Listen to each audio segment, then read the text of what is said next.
Bonjour, nous sommes trois élèves en classe de terminale spé physique-chimie. Je m'appelle Adrien Molly. Je m'appelle Louis Milan. Et je m'appelle Mathéo Fanchon et aujourd'hui nous allons tenter d'élucider un problème naturel qui est les médises. Comme dit précédemment, nous sommes trois élèves passionnés de physique-chimie. Nous avons découvert les médises par le biais d'un article et nous avons trouvé cela à la fois intriguant et fascinant. C'est pourquoi nous nous sommes inscrits à C'est Génial afin de vous présenter cet incroyable phénomène naturel et méconnu que sont les médises. Pour vous présenter notre projet, nous l'avons découpé en plusieurs parties. Tout d'abord, la découverte du sujet et sa présentation, suivie de l'explication scientifique et de sa localisation. Après cela, nous allons expliquer ce qu'est la stratification et la rotation, qui sont deux phénomènes nécessaires à la création de ces médises, puis l'interprétation et la conclusion de nos expériences, et enfin, l'ouverture sur le fameux réchauffement climatique et ses conséquences. Comme en habitude, ce samedi, avec deux de mes camarades du lycée, nous sommes allés plonger près de la grotte d'Hercule, dans le détroit de Gibraltar. Jusqu'ici, tout se déroulait à merveille. Par excès de confiance, nous décidons de continuer notre exploration. C'est alors qu'apparaît, devant nos yeux ébahis, une sorte de tourbillon gigantesque. Pris de panique, nous nous pressons de remonter sur le bateau. Une fois à bord, des tonnes de questions nous venèrent à l'esprit. Qu'est-ce que c'était? Comment c'est apparu aussi vite? On a bien failli y passer, non? En rentrant, nous sommes allés nous renseigner auprès de scientifiques travaillant sur le sujet. Non, ce n'est pas un simple tourbillon. Ce que vous avez vu, c'est une Méditerranéenne Water Eddies, aussi appelée MEDIS. Vous avez eu la chance de pouvoir en observer une d'aussi près, car ce phénomène naturel ne se produit que 15 à 20 fois par an. De façon simplifiée, ces structures peuvent se représenter comme des lentilles d'eau chaude salée qui tournent de manière anticyclonique. Leur dimension peut varier allant de 40 à 150 km de diamètre et de hauteur moyenne 1 km. Ces méduses résistent 3 à 4 ans et parcourent des milliers de kilomètres pour venir s'écraser sur les côtes américaines. Pourquoi n'ai-je jamais entendu parler de ce phénomène? Les méduses sont méconnues car très difficiles à observer. En effet, elles ne sont visibles qu'au niveau du détroit de Gibraltar, seule zone répondant parfaitement à tous les critères susceptibles à la création de ces méduses.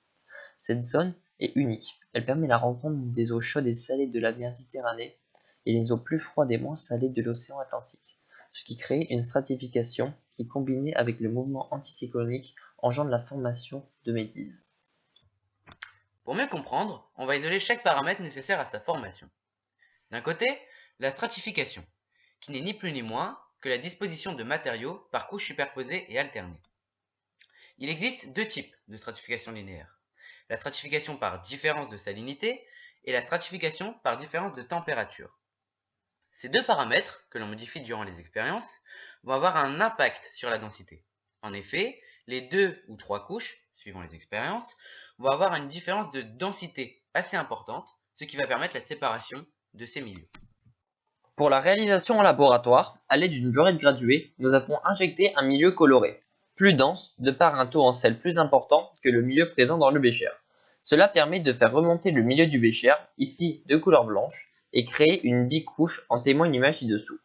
Pour l'autre stratification, nous avons modifié la température du milieu. Les glaçons dans le bac permettent le refroidissement de la couche inférieure. Quant au thermoplongeur, lui, chauffe la couche supérieure. Cela engendre la formation de trois couches. Une couche rouge, chaude, une couche transparente, tiède, et la dernière couche, une couche bleue, froide. Dans cette expérience, on va mettre en exergue le rôle indispensable de la rotation. L'expérience de gauche est une situation de référence, c'est-à-dire sans rotation du bécher. Elle sert à comparer. Elle montre un bécher rempli d'eau douce où on a placé une goutte de colorant rouge. Après plusieurs minutes d'attente, on remarque que le colorant injecté tombe au fond et se diffuse dans tout le bécher. A contrario, la seconde expérience a pour but d'essayer de représenter les tourbillons en partie responsables de la formation des méduses. Sur la plaque tournante, à vitesse constante, nous plaçons le bécher contenant de l'eau douce et nous y ajoutons quelques gouttes de colorant. On observe une chute du colorant, mais cette fois-ci plus lente et sous forme de structure en anneau. De plus, le colorant, fidèle à la force de Coriolis, s'est un peu écarté du centre.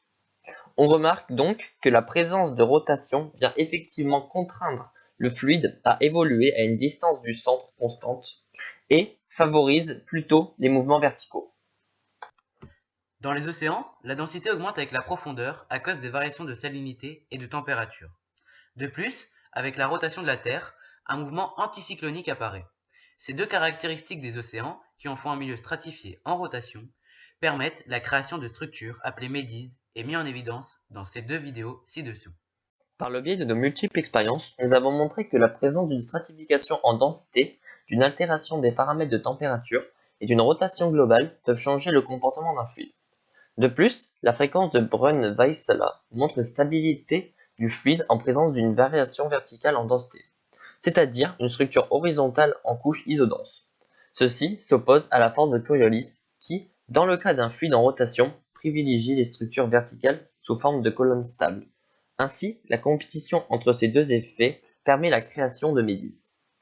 Avec le réchauffement climatique, la stratification des océans est de plus en plus accentuée.